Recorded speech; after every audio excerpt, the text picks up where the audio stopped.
Paimon's hungry. Should we go in and get something to eat?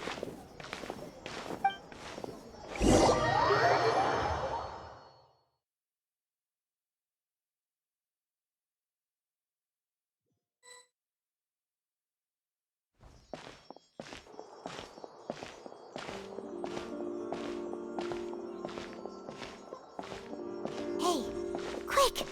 Look! That's the limited edition, only 16 slices a day cake! It was so delicious the last time we tried. 1 slice of cake, please. Someone showed up after all. Oh, wait, you're the one from the Palais Mermonia. Oh, are you here to buy cake too? It seems Monsieur Nervalette was right. You really can eat. Wait, did he really say something like that? That's right. Even he has his own preferences when it comes to food. As for me, I love the cake and coffee here. Do you come here often? Usually every day. Every day? It's part of my daily schedule, apart from work. I shall have my cake and coffee. Then what if someone told you one day that this place would be closing soon, and you wouldn't get to eat cake here anymore? But why would it close? Well, Paimon doesn't know either, but maybe the waters will rise tomorrow. You know, like in the prophecy. Oh, the prophecy. To be honest, I haven't paid much attention to that. No, still, even if there'd be no more cake tomorrow, that wouldn't keep me from having some today. No, it's the same for eating in general. You might not be able to eat tomorrow, but if you can do so today, then you should carry on. Huh. Don't be sad. Excuse me, could I have 2 more slices of cake to go? These 2 slices are for you. Sijuin said that this kind of expression you're making is what humans call being sad. Oh, you know Sijuin? I sure do. She was born before me, and she sometimes comes to the surface to teach us things about humans. She said that humans are creatures that are saddened easily, yes, and you can only lift their spirits by feeding them delicious food. So I've got something else to do, so I'll be going now. You two try to stay in a good mood after eating, all right? Bye.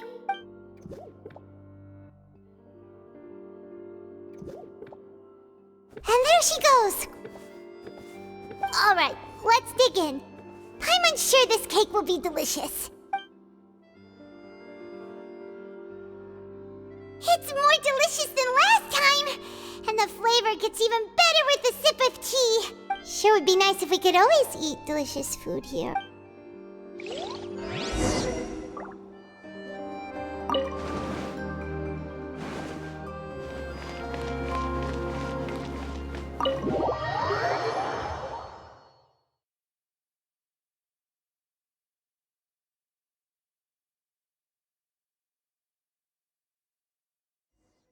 Oh, we're near the Steambird office.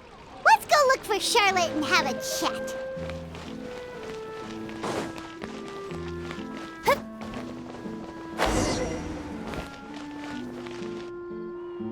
Wow! If it isn't the Traveler and Paimon! Ha!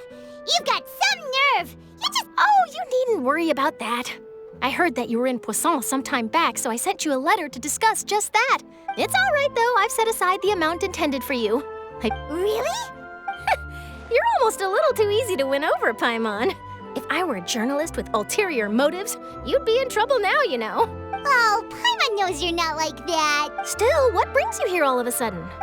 When Mona mentioned you, we thought of coming to see you at work. I see. It seems you've already bumped into Mona here in Fontaine. So she mentioned me? What did she say? She said that you're a real daredevil of a journalist. Nice. In which case, can this daredevil journalist dare to request an exclusive interview with the legendary Traveler and Paimon? Huh? So your article in the paper today doesn't count? Oh, of course it doesn't. That was more like live photography. What I'd like to do is dive deeper and ask you to talk about the things you've seen and experienced. Yeah, are we even qualified enough? Why not? If I say you're worth an interview, then you're worth it. Oh, in that case, we'll just chat when you have the time then? Oh, so that's a yes? Ooh, splendid! I'll tell the editor-in-chief immediately. Whew, so much to get done now. Wait, Charlotte, Paimon's still got a question for you. And what's that? If, just for example, Fontaine were to be flooded tomorrow, what would you do today? Huh. That's the prophecy you're talking about, isn't it? I mean, I do hear about it often, but I've never once thought that the day could be tomorrow. If you're seriously asking, then I might try and think of a way to leave Fontaine. Oh, but I'm still a journalist first and foremost. That means I have a duty to be reporting from the scene. And secondly, I wouldn't forsake my homeland that easily. From what I've seen, most people don't know what they'd do should the worst come to pass. So in all likelihood, I'd probably still be prepping at the office for that interview of ours. I know what you're thinking. That sounds a bit sad, but just think about it. If this nation really were to be suddenly destroyed tomorrow, but I still successfully finish an exclusive interview with a truly unique person, then the story I would wind up writing would truly be timeless. And then do you know what I'd do? Well, I'd write that story, send it for printing, and use messenger pigeons to get copies out to the various nations as soon as possible. I'm not a dreamer, nor am I a workaholic. But anyway, that's my answer. That's so nice. Anyway, let's go and take a look at the sea, shall we?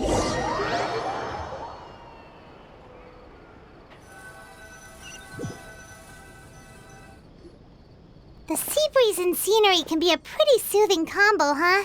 Paimon's been thinking. If it wasn't Fontaine, but all of Tevat that would be destroyed tomorrow, where would we go and what would we do? No, Paimon should ask, if you could choose, what would you like to do?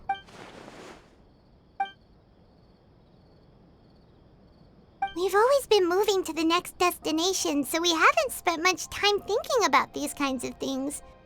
We didn't have to either with us going... You mean, still traveling? Huh. Wait, isn't that what we've always been doing?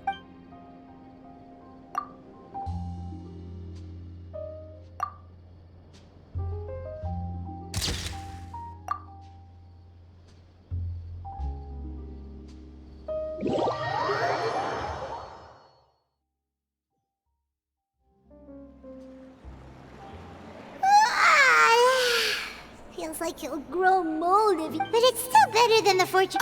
So the two of you are still here. Oh, you're from the Palais Mermonia, aren't you? Yes, I'm Isadora. Monsieur Nervillat sent me to look for you. Not at all. Yes, inside the opera house. The Maréchaussée Phantom has declared... A riot? Well, that said, Lady Farina was watching a performance at the opera house. And while she was resting during an intermission, some other audience members suddenly started harassing her, loudly accusing her of doing nothing about the prophecy crisis. And before she could respond, others started to join in. The crowd continued to grow and protest against the hype. So people have started to put the blame on Farina. I agree. So what happened after that is for... Seeing that the situation was spiraling out of control and that further argument was pointless, the Maréchaussée Phantom had their hand. So... You mean she's still missing? That's right. The Maréchaussée has dispatched many people to search. That said, I don't think there's much to worry about. Good. Monsieur Nervillat sent me to tell you about the situation, but he... Don't worry. This is more than enough to go on. Is that so? Well, all right then. In that case, you two take care. Well, sounds like we should hurry over to Poisson then. If we know Farina, she won't try to fix things in this situation. Instead, she'll look for a place to wait out the heat. And as we also know, she may be loud and dramatic, but she doesn't have a heart of stone. When Nervillet was talking to her in the Palais Mermonia, and she heard about Poisson, she couldn't hide her sadness and remorse. It would be hard for her to ignore being accused by the public today. Paimon thinks Farina's probably taken the opportunity to slip away to Poisson and... Well, what do you think? Paimon knows the answer, of course, but in that case, there's not a moment to lose. Poisson, here we come!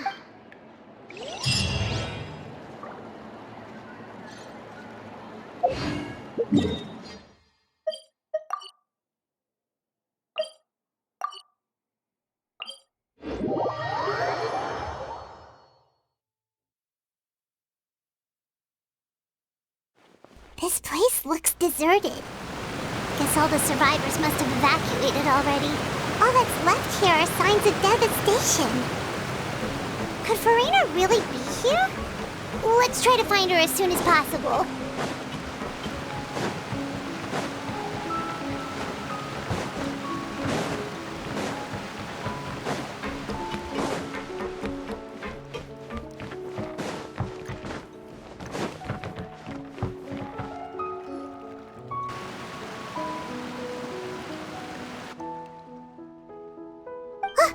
That's Farina, right over there. Should I just give up? This is all meaningless. What was meant to happen did happen after all. Everyone's dead. I'm sorry. I am so sorry. Give up, Farina. There's no point in holding out. I'm sorry, but what can I even do other than to repeat meaningless apologies over and over? Who's that? Don't worry, Farina, it's just us. So it is you, blonde traveler from another land. Why, I almost thought you were someone from that mob of my ignorant subjects. Come to kneel and beg for my forgiveness. Farina, you were crying just now, weren't you? The tear stains on your face are obvious. What do you mean, tear stains? Oh, I remember. The show at the Opera House earlier this morning was so moving. I'm still trying to process it. Who did that uncivilized rabble think they were, disturbing my enjoyment of the arts? They even dare to tout their Archon. I must teach them a lesson. I can just imagine their twisted and frustrated faces once they realize that I'm nowhere to be found. Oh, and I'm sure Nouvellette and those people from the Marish Chaussee Phantom are freaking out right next to them, too. Of course not. Hey, there she is! The Hydro Archon's over there! Quick, after her! Farina, those people seem to be after you. They are? They're just some rabid fans who want to cut the line because they haven't been able to meet me in person, aren't they? That's against the rules. I can't let them get their way.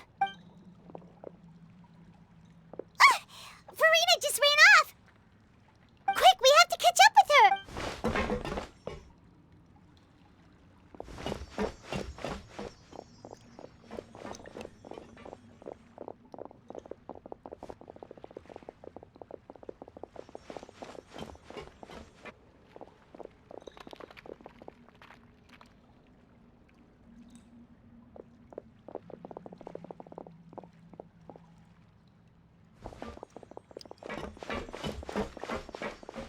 This should be the place, right? Hey, Farina! There's a good hiding spot over here! Quick, come to Paimon before the rest of them catch up to you!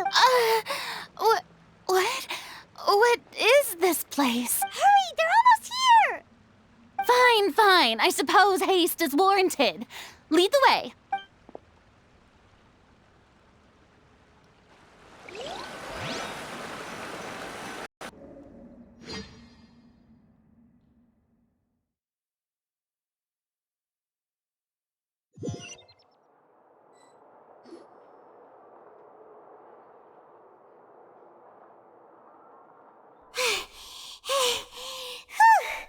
Paimon's exhausted.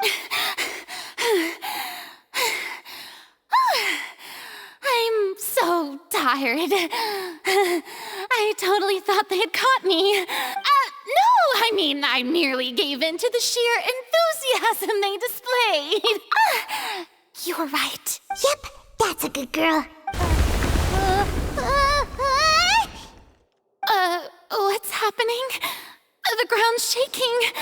Is it an earthquake?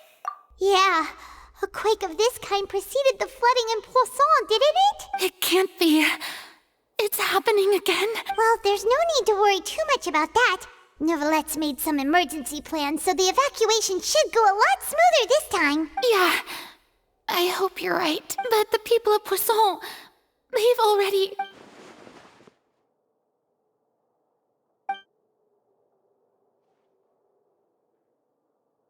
It's true. I've been investigating the prophecy for hundreds of years. I once had informants all over Teyvat, searching for clues and feeding information back to me. I've tried all kinds of ways, too, to hold back the sea. Anything to keep the coastline from advancing. But all my efforts proved to be futile in the end. Really, the truth has been clear to me for a very long time. We cannot make an enemy of the divine. No matter what we do, the will of the heavenly principles will have its way, and the prophecy shall be fulfilled. Give up. I do love the sound of that phrase. It would mean finally coming to terms with fate, but also for me to finally be free. Indeed, I've thought about giving up so many times, especially after we almost lost Poisson. Fate is really unreasonable, isn't it? It has no heart and obeys no rules. The prophecy has only just started to come true, and so many people have already lost their lives. But just now, it all became clear to me. I still don't have the right to come to terms with fate on behalf of everyone else. As long as the final moment hasn't come, it's still not too late. Don't worry. I will keep hope alive for everyone until the very end. Well, that's enough for now. I got the impulse to play the stricken maiden, but honestly, considering my rank and station, that wasn't a good fit at all. Don't take any of what I just said seriously. How could I possibly let Fontaine fall to the whims of trivial prophecy? Come on! Paimon could have sworn you were actually being honest just now.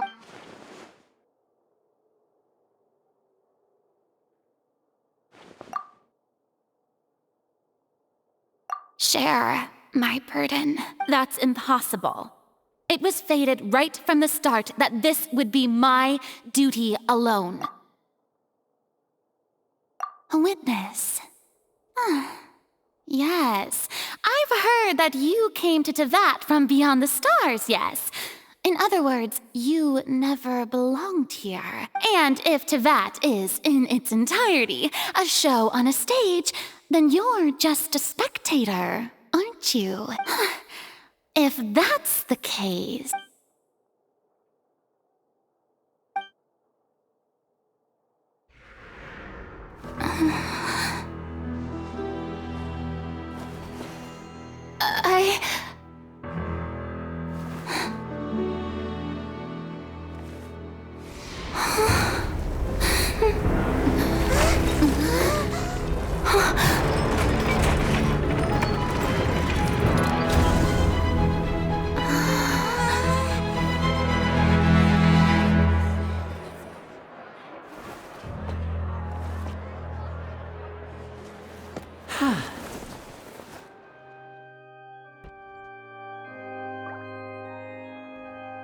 Ladies and gentlemen, this concludes my opening performance.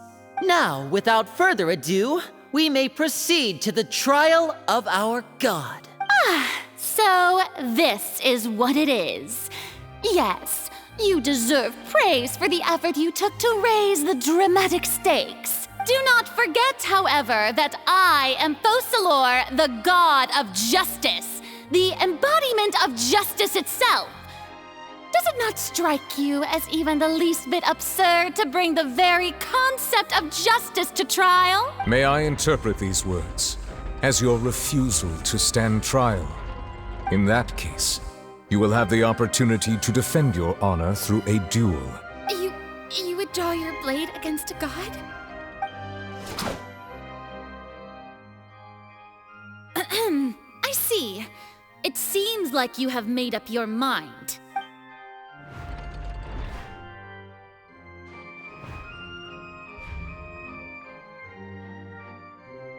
Paimon can't believe it. She just surrendered. What the heck is going on? Did I just see an Archon surrender to a human? Wow, how utterly humiliating. Lady Farina, what is the meaning of this? Shh! It would seem that there has been a misunderstanding. To be clear, the raising of both hands is not always an indication of surrender. Looking for excuses again, huh? I raised my hands just now to indicate my acceptance of the trial.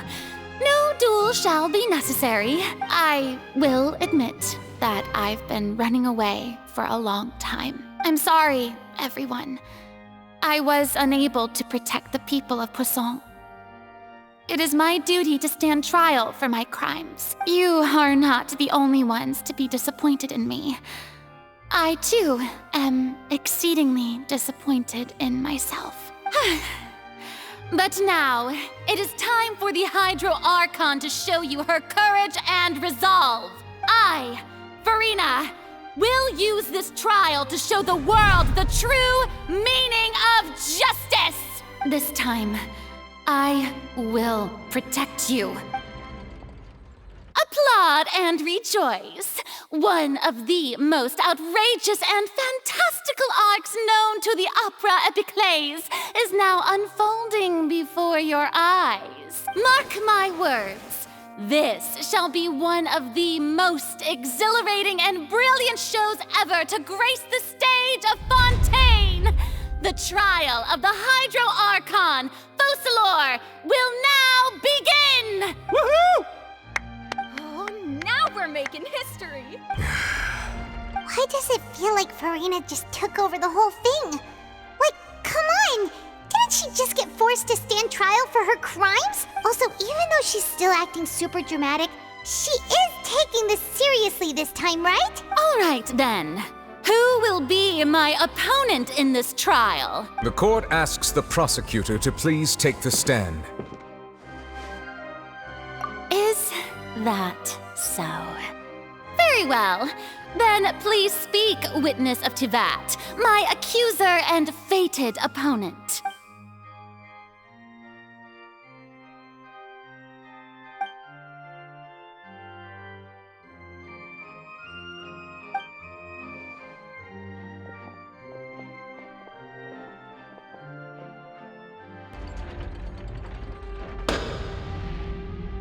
Also, please allow me to ask, as a final question before the trial begins. Just how much work did you do to force me onto this stage? Well, we did do a lot of prep after the meeting that day. I can go over the tasks assigned to the Spina di Rosula, since they were rather straightforward and easy. Navia, the president of the Spina di Rosula. Most of the people who participated in the disturbance this morning were my subordinates. They changed into plain clothes and came to the Opera House as regular audience members, waiting for the perfect opportunity to incite insurrection against you. The people's resentment against their Archon has been building as more and more of the prophecy is fulfilled. A spark was all we needed to turn smoldering anger into a flame. Moreover, according to our understanding and analysis of you, when something like that occurred, you would likely flee the scene and head to Poisson by yourself. So, we arranged for a second group to lie in wait there. So, you mean, the ones who scoured the settlement for me were also from the Spina? And their goal was to force you to step into the giant magic box so you may personally participate in the greatest magic performance in all of Fontanian history. That's right. That house was a magic box, rather than someone's residence. As the super ultimate version of the setup that I used when I first performed at the Opera Epiclese, the volume of the box was increased by a whole order of magnitude, and the distance it traversed was the entire gap between Poisson and Aranias. Its cargo, of course, was an Archon instead of a human. My thanks, Farina. Without your help, we could never have pulled off such an extraordinary performance. You're welcome? Of course, this performance was only made possible with Father's support. The House of the Hearth spent a massive amount of labor in Mora to pull this off. We had to select a location, construct a giant magic box, dig a tunnel, and open up a path through the water. It was a lot of work for all of us. So, in other words, the earthquake earthquake that we felt within the giant magic box was just a normal tremor from the transportation of the whole house? That's right. It wasn't a sign of another disaster to come. Then, I can guess Nervilette and Cloran's parts. You gathered a crowd, prepared a stage, and made sure that the champion duelist would be immediately ready for a fight. Also that as soon as I appeared on the stage, the trial may commence without a hitch. Am I right? Yes, that is correct. Well, Clorand, I must commend you for your courage. Only the most outstanding champion duelist in all of Fontaine would accept a duel with an Archon without... Thank you. As for you, Traveler, I suppose your role was to keep me distracted with conversation once you found me in Poisson.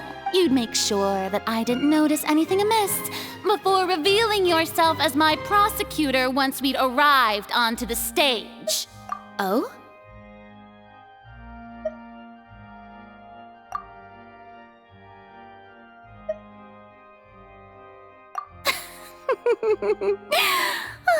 Is that so? Then I suppose I must have missed my final chance. It's fine. It matters not. What's done is done. The stage is already set, so there's no reason to disappoint the audience. Let's see this trial through to the very end.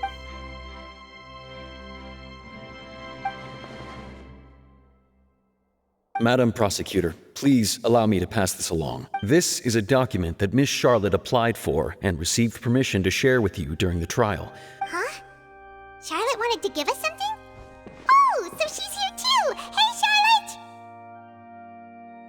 Oh, Leb Hymancy! Isn't this... Wait, then that means this document is a perfect... So in other words, we can refer to the... Let's quickly confirm the information in it. Just think of it as a refresher, all right? You defeated the Hydro Archon. I didn't think... This is the first time Monsieur Nervilette had a difference of opinion with the Oratrice, a Fatui Harbinger. She's an extraordinary person. The fortress of Meripede was almost destroyed in a single day. According to Monsieur Nervilette, both Child and that whale should have been in the primordial sea at that time. I nearly lost my awesome friend Navia. To be honest, the words of someone as extraordinary as a witch can probably only be truly understood when something's... The prosecution and the defense are both in position. The trial shall now begin. Oh, come on, Nervilette. Just fast forward to the part where the prosecution lays out my offenses. Of course, it is only natural for humans to struggle to understand the actions of a god. That's true, but my charge here is unrelated to your conduct as an Archon. Instead, I would like to charge you as a fraud who's never been the Archon in the first place. Wait, what was that? Lady Farina's a fraud? Hey, I came here thinking that we were going to try the Hydro Archon for forsaking her duty, but did I hear that right? She's not our Archon at all? Charge accepted. Lady Farina, do you plead guilty to the charge? Lady Farina. I plead not guilty. How can I be guilty? There is no way that I, Fauchelor, otherwise known as Farina de Fontaine, a member of the Seven and the Regina of all waters, kindreds, peoples, and laws of Fontaine, could be anything other than your true Archon. Yeah, even though Lady Farina can be rather eccentric, isn't it going too far to doubt her Yeah, I've never questioned her identity either. Sure, Lady Farina can be super irresponsible, but what grounds does that prosecutor have to make such a huge claim? I have cause to believe that common sense will prevail in this case. Many of the members of the audience have known me as the Hydro Archon ever since they were born. But see, even the Oratrice has decided to show me its favor. Are you sure you want to commit to a charge that will never be upheld? If you wish to drop the case, I can promise you as the god of justice that you will not have to face trial for making a false accusation. We will treat everything that's happened as a dramatic spectacle and move on with our lives. What do you say to that? An argument with near impossible odds, huh? We have to not only refute Farina's claims, but also overturn the long-held beliefs of the people. Well, I tried to give you the chance to surrender. And if I was not the Archon, then how did I manage to live for over 500 years?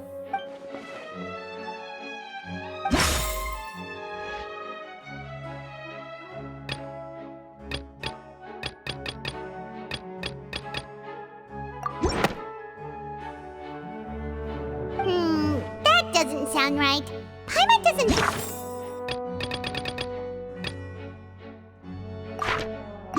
This could...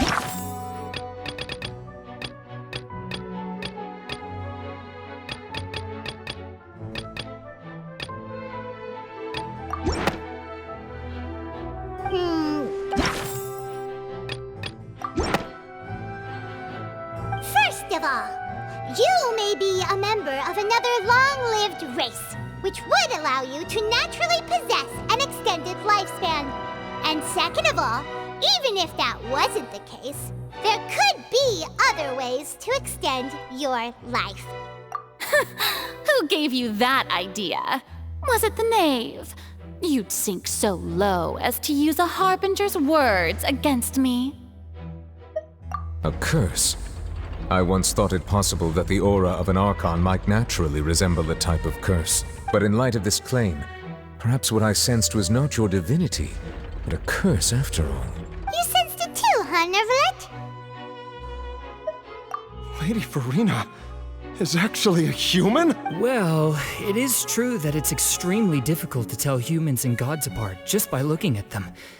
It's not impossible.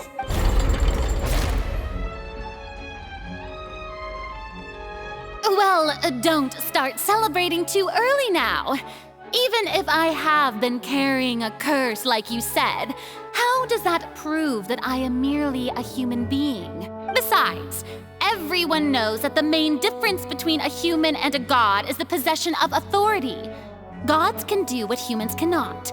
That's why they're worshipped as gods. For centuries, manifestations of my authority have served the nation of Fontaine. One need only to turn their eyes towards the Oratrice Mécanique d'Analyse Cardinal in this very opera house, or consider the endemnitium that is used in every aspect of life.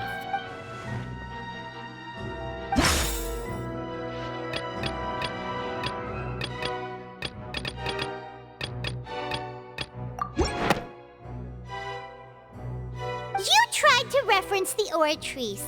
But weren't you as confused as all the rest of us when the Oratrice declared Child to be guilty without any proof? Otherwise, you should have come up with a good explanation for that by now. Didn't I make myself clear at the time? The decisions of the gods are naturally difficult for humans to comprehend. There is no need to provide an explanation. Lady Farina, I believe a reminder of your current circumstances is in order. While the court is in session, the principles of justice and the law must come before all else. While you are an Archon, you are also first and foremost the defendant in this trial. You will prove yourself unable to defend against the prosecution's charges if you continue to withhold vital information against the rules of the court.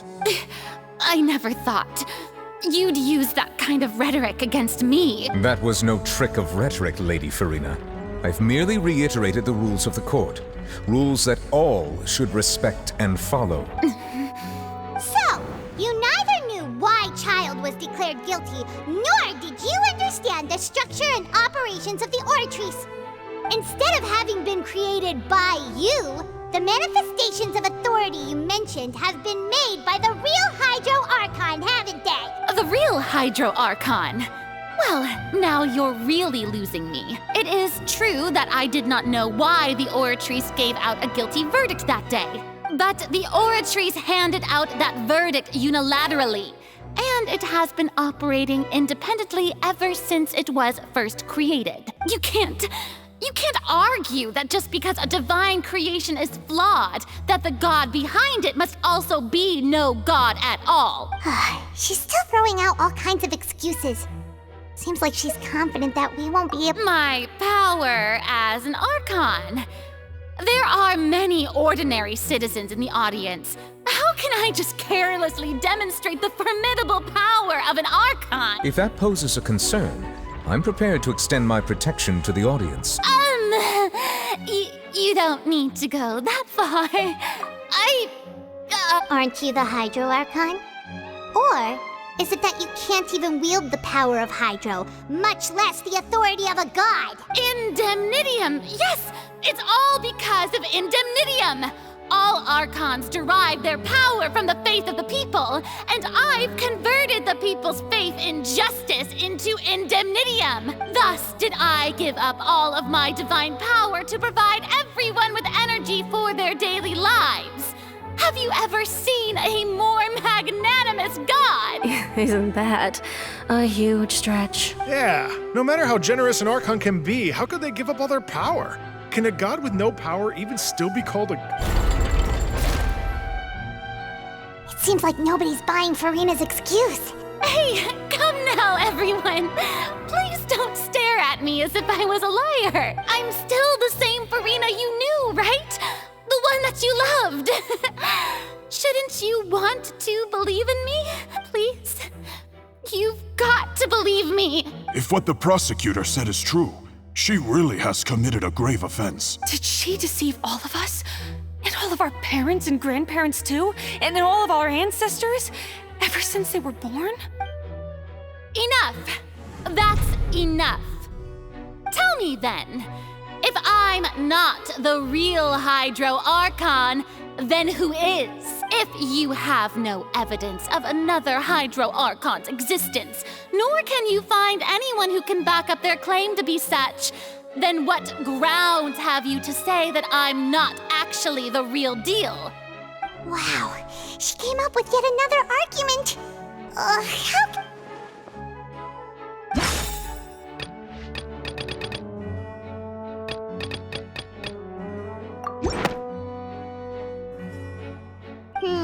that doesn't sound...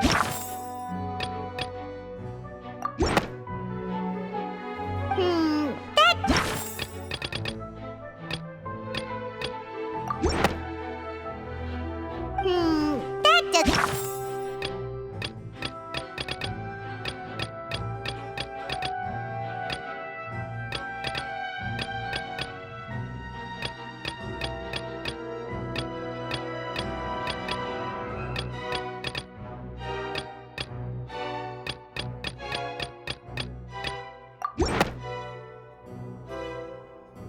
It has been established that all Fontanians can dissolve in water from the primordial sea.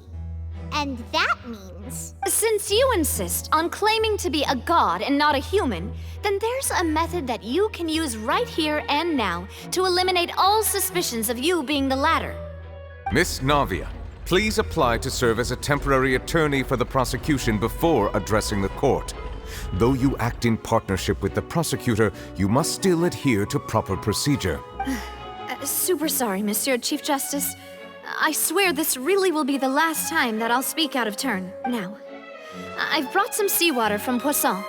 As everyone knows, a massive flood struck the area not long ago, taking many lives, including those of some of my closest friends. So, Miss Furina, would you dare to touch some of this seawater? If we are to believe that you are indeed the real Hydro Archon, touching this seawater would have no effect on you. All it should do is strengthen your case. But if you don't dare to touch it, then we would have basically proved the reverse. Oh, and I must remind you that after the disaster at Poisson, nobody wants to see any more people dissolve. I do hope you'll act prudently and choose the simpler path of admitting guilt. Navia from the Spina di Rasula. The Spina has governed... If Lady Furina is indeed just a human, she's probably Fontanian like all the rest of us.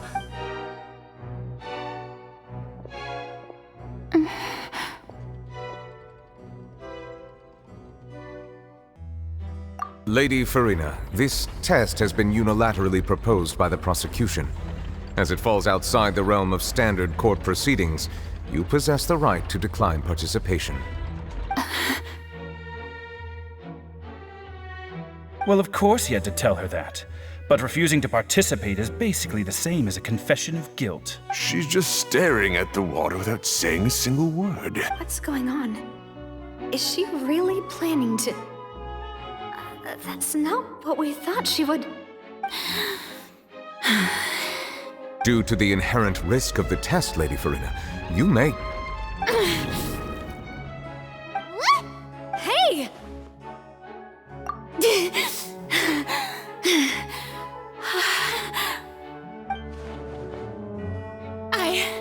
I'm fine! Look at me, everyone! My hand is still here! I haven't been dissolved! Will you believe me now? I really am your Archon! I'm nothing like a normal human who would fall apart as soon as they touch this water! Really? Was this not the most obvious thing in the world? Miss Siegewien? If you're present, Miss Siegewien, please come forward and attend to the defendant. Siegewien? Don't be nervous. It'll just take a few seconds. That should be enough. Please announce the results of your evaluation to the court, Miss Siegewien. As everyone doubtlessly saw, Miss Farina was displaying symptoms of hyperventilation and flushed skin. These indicate that she was experiencing the adverse effects of exposure to primordial seawater. The extent to which she was affected is the same as other humans when exposed to primordial seawater of a similar concentration. Thank you, Miss Siegewien. Lady Farina, you may return to the defendant's stand. Oh, wait. What did she just say? I didn't get dissolved. Shouldn't that be enough to prove my innocence? Well, considering your tendency to run from your problems, we did originally prepare a direct sample of the seawater around Poisson. However, after extensive discussion, we exchanged it for a sample that is not concentrated enough to dissolve an actual human. After all, on the off chance that something entirely unexpected might occur, we don't want anyone else to lose their life to the sea. Yeah, so out of regard for Farina's life, you secured a low-concentration sample and asked the head nurse to serve as an expert witness. It's a great thing that the direct sample wasn't actually used. Farina could have... I can't believe... You...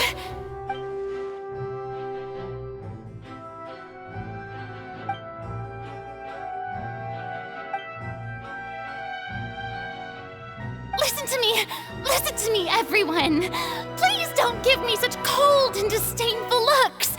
What happened just now didn't prove a single thing! Think about it! How can you conclusively prove that an Archon can't also be affected by the primordial seawater? Also, if I was really just a human, why would I dare to just put my hand in that kind of water?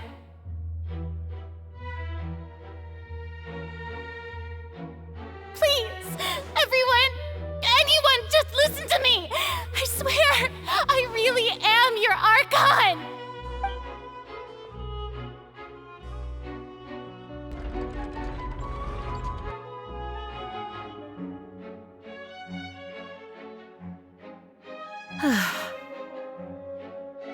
I don't think anything she says at this point will sway anyone. The odds are just too stacked against her now. With all the things that have been said, Paimon doesn't think there's any way left for Farina to win. I believe the time for arguments and presentation of evidence has come to an end. If there are no objections, we will move on to the final judgment.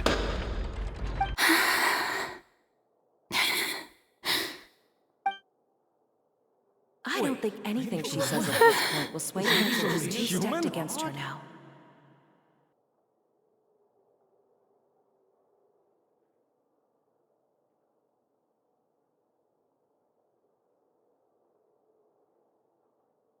In my capacity as Chief Justice, I shall now render judgment on Farina's misrepresentation of herself as the Archon of Fontaine. As a human who knowingly deceived her fellow citizens, Farina is... guilty.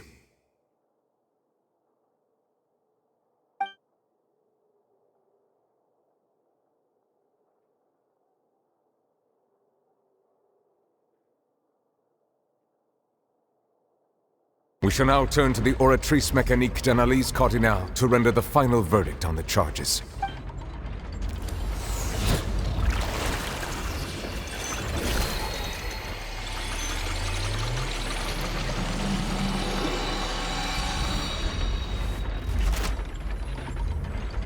According to the judgment of the Oratrice Mécanique d'Analyse Cardinale, Farina is... Well, what's wrong? What's the Oratrice's verdict? No, the Oratrice also displays a guilty verdict. Isn't that correct then? However, the exact wording of the verdict is thus. The Hydro Archon, guilty, to be punished via the death sentence. The death sentence? That's actually one of the available sentences? I've always thought that it was just a myth. The one and only time the death sentence has been handed out at the court, and it's been given to the very person we've worshipped as the god of justice? Farina's been sentenced to death by the Oratrice? We just wanted to use the trial to show her the seriousness of things so she'd tell us the truth. How did things escalate this quickly? This outcome is indeed quite strange. According to Fontaine's current definitions of justice, as well as its recommendations for criminal sentences, is this sentence really appropriate for the crimes that have been committed? Yeah! Even Fauché wasn't sentenced to death by the Oratrice. You know, the real evil mastermind behind the serial disappearances case. Indeed.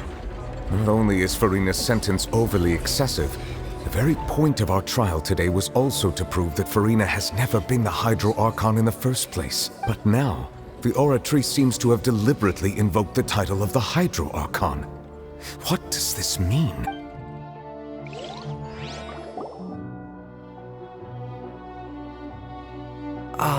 Excuse me, if I may interrupt. Is the trial still going? Fremine! You finally made it. I assume this means you've completed your mission? Mm-hmm. Any mission Father assigns to me will always be top priority. Is that the first prophecy slate? Huh. So the knave privately arranged for Fremine to try and find the missing slate. I looked everywhere and finally found it at the bottom of the sea. It took me a long time to get around some dangerous stretches of water. But has the trial already concluded? Then doesn't that mean I've come too late? Thank you for your hard work, Mr. Fremine. Please allow me to review the record left on the slate. Traveler, I believe that you have already seen the other existing slates, and would like you to come here and confirm their contents. Huh? So what do you see? What is it?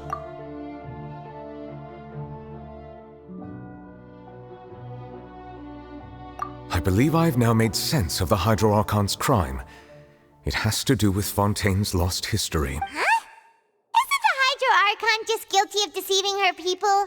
Oh, wait, no, that's Farina, and we've already proven that she's not the Hydro Archon. So when you say Hydro Archon, do you mean the real Hydro Archon we've been kinda talking about? In truth, everything that you've encountered in Fontaine up until this point can be traced back to the contents of these stone slates. However, I'm uncertain as to how much sense they currently make to you. Okay, let's try to recall the contents of the other 3 stone slates.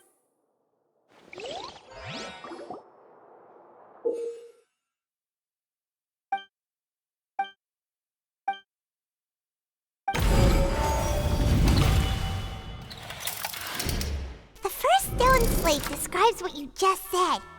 It seems to show the previous Hydro Archon using her divine power, and then the Oceanids turn into humans. Does that mean that Fontainians are transformed Oceanids? Oh, Paimon wasn't expecting that. But if Oceanids can turn into humans, then perhaps this process can be reversed as well. The second stone slate shows Celestia floating in the sky, and the Hydro Archon and her people worshipping it together.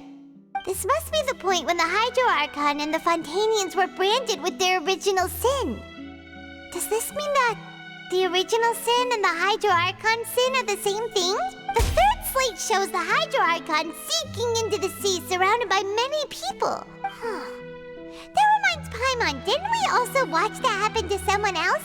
Well, the fourth slate is the prophecy the Fontanians have been talking about. People dissolving into the sea, the Hydro Archon crying on her throne, and so on. We didn't believe that such a crazy disaster could happen at first, did we? But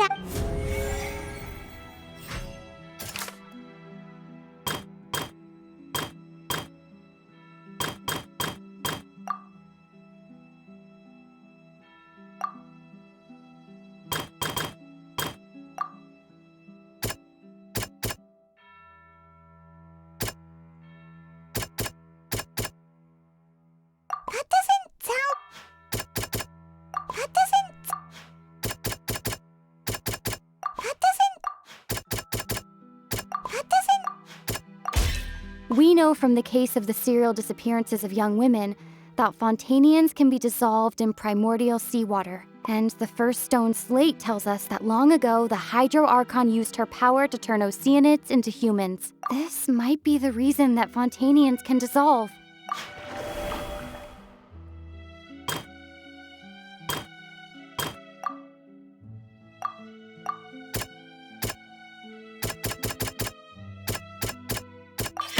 Perhaps what is about to take place has all happened before. The true sin of the Hydro Archon that Nervilette mentioned, and the original sin cast down on the people of Fontaine by Celestia, as recorded on the stone slate.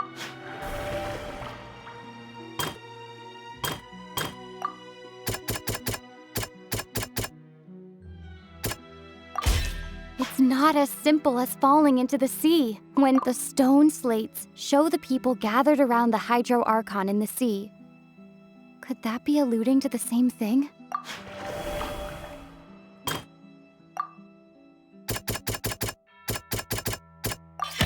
The prophecy from the stone slates found its way into society. The fortress of Meropide was nearly flooded with primordial seawater, which we know can cause Fontanians to dissolve.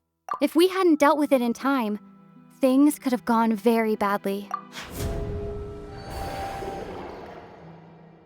they'll dissolve into the primordial sea but won't cease to exist. Their essence will flow in the seawater, converge, and take the form of an Oceanid. The Hydro Archon was sentenced to death in court, shocking everyone present. Perhaps this means that her sin was actually Fontaine's original sin. Navia fell into the water inside those ruins, and she nearly dissolved. She was surrounded by the people of Poisson in a court within her consciousness, and was forced to take part in a trial meant to make her stay. The eruption of the primordial sea at the fortress of Meropide was the surest sign that the prophecy was about to come to pass no matter what. The prophecy's contents can all be verified by recent events. If we...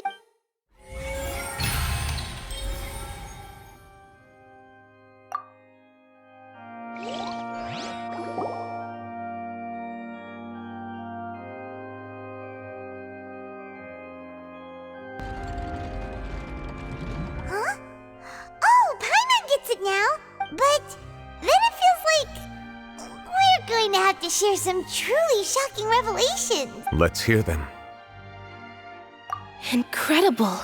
Linny, did you hear that? We're not real humans. All Fontanians were originally created by the late previous Hydro Archon, with Oceanids as their basis. The evidence for that can be found in how only Fontanians could dissolve in primordial seawater, and how all the girls Vacher dissolved were also turned into Oceanids. Oh, and according to Navia, when she was about to get dissolved, she also saw everyone gathered around for a trial, all of them in the shape of Oceanids. Indeed.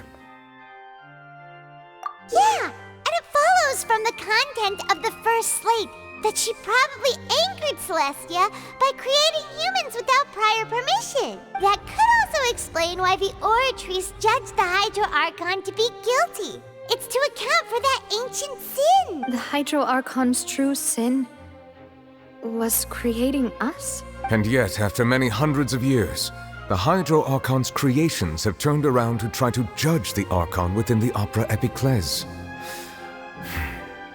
The twists of history are often the most unexpected of all. Yeah, isn't the image here just like when Navia fell into the sea? So wouldn't it be trying to show the image of the Hydro Archon also falling into the sea once the prophecy has been fulfilled in the fourth slate? In the end, the people will all be dissolved into the waters, and only the Hydro Archon will remain weeping on her throne. Only then will the sins of the people of Fontaine be washed away. Did Paimon get all that right? You've made some keen deductions.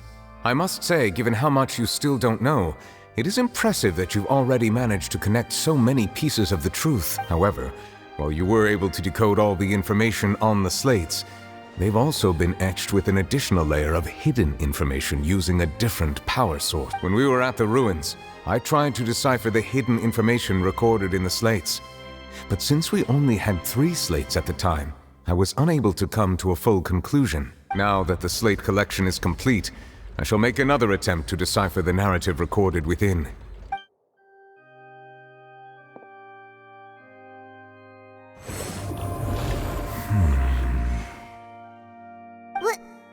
Well?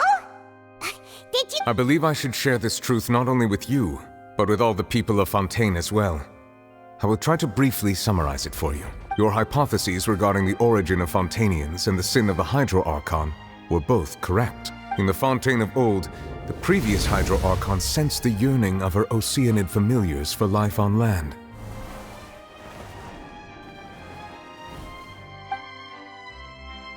The Oceanids were enamored with the beauty and romanticism of human beings, and wishing to have those experiences for themselves, expressed to the Hydro Archon their desire to become of a similar kind.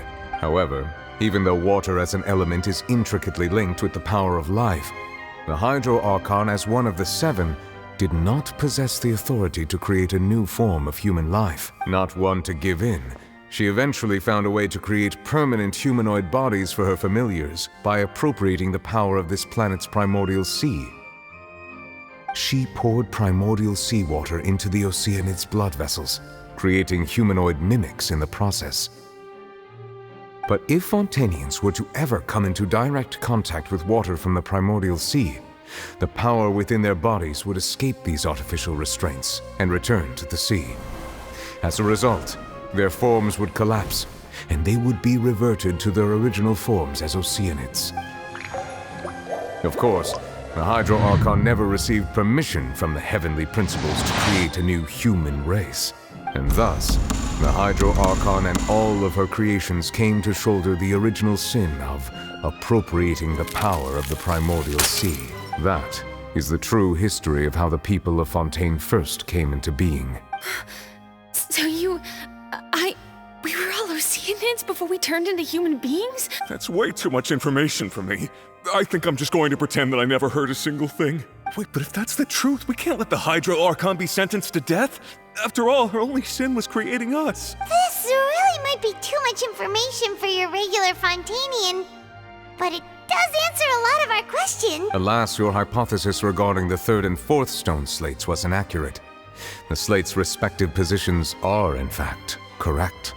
A key point of the visual on the 3rd slate is how all the individuals depicted in the water are humans rather than Oceanids. They have not been dissolved, which implies that the water depicted in this slate is not water from the primordial sea. The nation of Fontaine is the nation of Hydro, as well as the nation of trials and justice. Instead of being the literal element, the water in the scene symbolizes judgment and justice. You may also recall Navia's experience. When she fell into the sea, her consciousness was surrounded by that of many others who intended to hold a trial to determine her fate. Therefore, the meaning of the 3rd slate is that the people of Fontaine shall try the Hydro Archon at the court of justice. Yes, it refers to our present situation. I think I'm following now. So, what you're saying is, even though we decided to put on this trial to avoid fulfilling the prophecy, in truth, everything we've done has happened exactly as the prophecy foretold. So now, it seems, we're the ones making sure it comes true. What should we do? Huh. No matter what, the prophecy will be fulfilled. Is this what it feels like to be a prisoner of fate? If that's the case, does that mean the scene in the fourth slate will also be fulfilled soon? Traveler, I would like to point out another small fallacy in your deductions about the fourth slate. You probably thought that the eruption of primordial seawater beneath the fortress of Meripede served as the surest sign that the prophecy was about to come to pass, yes? However, I believe that rather than being a sure sign, that eruption could in fact only be a small warning of something far worse to come. As for the root cause of the catastrophe, I believe you've already encountered it once before.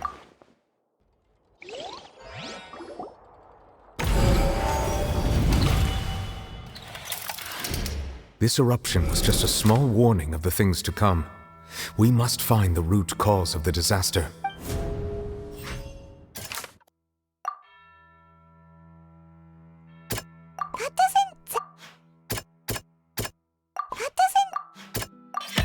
It was both dream and...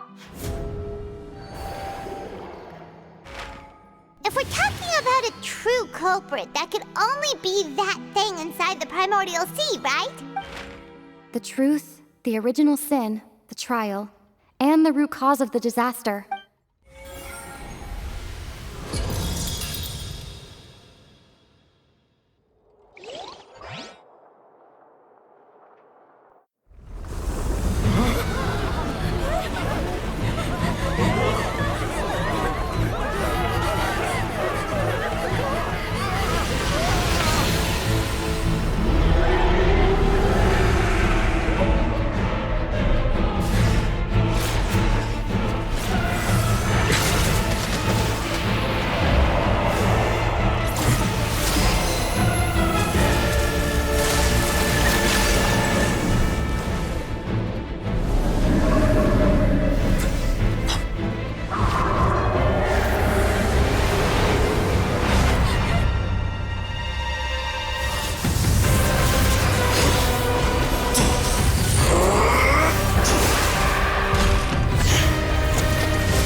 That was